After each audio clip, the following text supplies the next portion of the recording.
When you listen to a song in stereo, you notice a big difference. In mono, everything comes through one channel.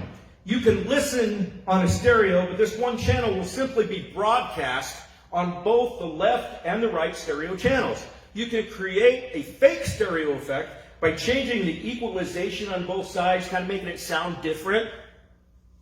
But every instrument and sound will still be broadcast from one channel on both sides. And as a kid, I'm going to be honest, I actually preferred my music in mono. I thought it sounded weird in stereo. How come I'm hearing this over here, but I'm hearing this over here? I don't like that.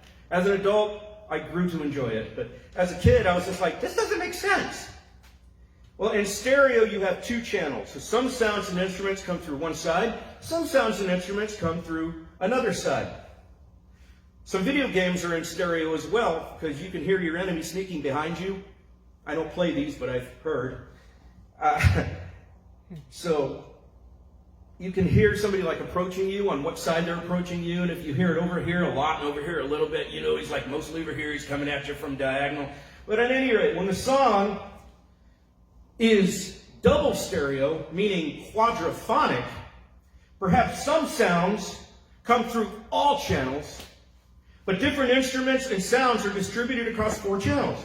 Maybe the guitar, you hear it on channels 1 and 3. It's like you're sitting in the middle of the room, you have one speaker in each corner, and you're listening to this.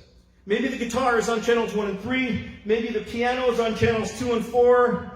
Keyboard effects might be on 1, 2, and 3. The saxophone might only be on channel 4. And then you have the voice and the drums coming through all 4 channels. The gospel is like that. The gospel is quadraphonic in nature.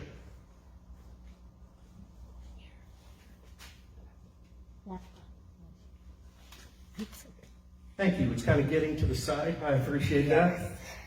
Okay, I should have named the church Bare Bones Church at the beginning, but anyway, it's okay. It's all right. Humble beginnings, humble beginnings. Okay, the Gospels are quadraphonic in nature. Some accounts, such as the angelic visits of Zechariah and Mary, are only in Luke.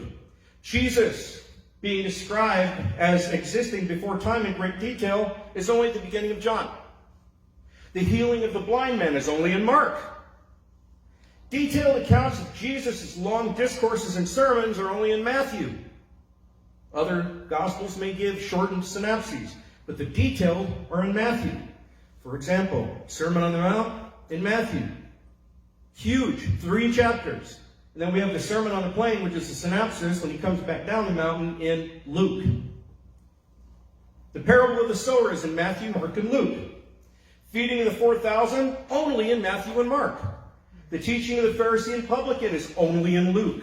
Mark and Luke are the only ones who record the widow's mite event. Matthew presents one occasion of Jesus teaching the Lord's model prayer at the Sermon on the Mount. Luke presents another occasion later when the disciples asked him how they should pray. The synoptics, from the word synopsis, highlight Christ's Galilean ministry, while John highlights the Judean ministry, although there are some overlaps. However, the important thing, which is the cross, is in all 4. What you have here between Matthew, Mark, Luke, and John, some things are the same. Some things are slightly different. Some details and the foci, plural of focuses, I'm just going to say foci, regarding some of the same events are slightly different. You have different details, but it's the same event.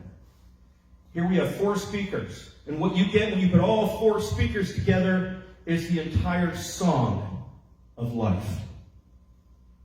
This is being played out for us in the Bible in a quadraphonic nature.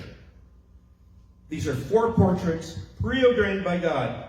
The Lord preparing each man through his life to be a conduit of words of life for humanity.